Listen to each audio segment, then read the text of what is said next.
we are in the midst of the battle on student loans.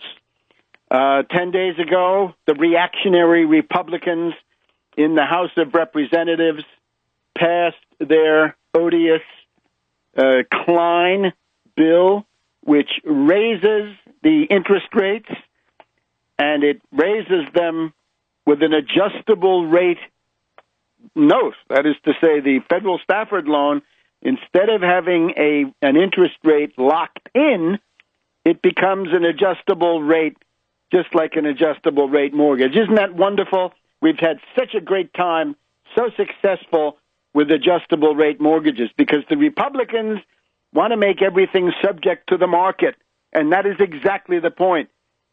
The education of the younger generation is too important to be left to the vagaries and the uncertainties of the market. It's got to be guaranteed, and markets guarantee absolutely nothing except corruption, manipulation. Remember the LIBOR scandal in London. We still haven't really gotten to the bottom of that. 17 zombie banks colluding, conspiring over years with the knowledge of the U.S. and British governments, who knew but did nothing. Bernanke knew and said nothing. And people were ripped off. And some of those lawsuits are going through the courts. So that's the market. Monopolies, oligopolies, duopolies, trusts, and so forth. And that's what these Republicans want to bring in. Now, what we have to hope for is that Obama, from his own instinct of self-preservation, will make good on his promise to veto this. If this ever reaches him, he's got to veto it. And today, Friday, the 31st of May, we did have a Rose Garden photo op and event with Obama coming forward and calling on the Congress, first of all, to prevent the scheduled doubling of the federal Stafford loan. Remember the one that Ron Paul voted for? That was little Ron's thank you. The leprechaun thanked his devoted followers, the duped, pathetic college students who supported him. Some did. He thanked them by saying, let's double the interest rate on you, kiddies, because that's the Austrian school. So today Obama appears with a dozen or so students behind him and talks about the interest rate, which will go from 3.4% to 6.8% on new Stafford loans issued after July 1st. So Obama says higher education cannot be a luxury for a privileged few. That's exactly what the Republicans want. They say back to the 1920s, where college is reserved for the rich. And all of their arguments really are a cover, a cloak for that. And Obama talks about his own story with student loans.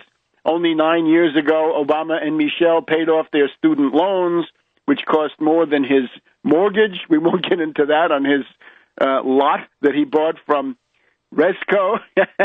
We'll leave that one alone. That's all written up in Obama, the Postmodern Coup, The Making of a Manchurian Candidate, and Barack H. Obama, the unauthorized biography, where he said that was a boneheaded financing deal. Yeah, it was, Obama.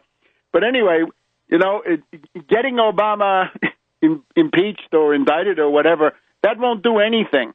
Better to force him to do things in his somewhat weakened condition. So Obama in 2012 campaigned in not letting the interest rate double, and now he says he wants to put through his method, which is it's not quite as bad as the Republicans, but it's no bargain, and it's the rate on the 10-year Treasury note plus about 1%. So right now it would be about 3%. So if it's 3.4%, it would just about stay the same, give or take a few points. Obama might be slightly less than what it is now, but then it might go up. The difference with Obama is that once you've bought the loan, then you've locked in the rate. So the Republicans are going with the Klein proposal. We'll talk about this in a minute. Obama says the House bill isn't smart and isn't fair, and Klein eliminates safeguards for lower-income families. Several Democrats have offered their own plans. Hey, how about hearing about the Elizabeth Warren and John Tierney bill? Not mentioned here in this wire service article. So Mitch McConnell says, these are just a few points. It doesn't really matter. Here's what McConnell says, right, the plutocrat. With the president and congressional Republicans in agreement on the need to provide a permanent reform to address the increase in interest rates on new student loans, no one should be fooled by today's campaign-style event at the White House. House Republicans have already passed legislation which would prevent a rate hike. That's a lie. And Senate Republicans have proposed a solution similar to the one Obama himself called for in this year's budget. Here's one issue where the two parties can and should find quick agreement. No, because the platform the American people want is the Elizabeth Warren plan, 0.75% interest rate.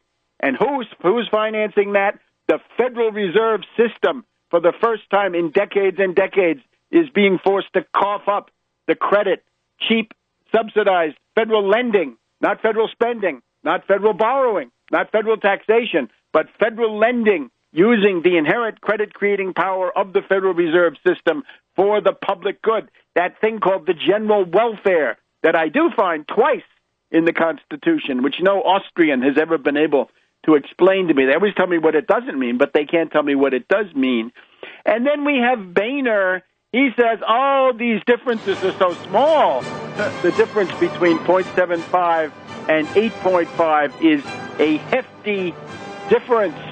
So it's time to fight for Warren, Tierney, and brush aside these reactionary Republicans who are on the defensive on this issue, as you can hear from McConnell's verbiage.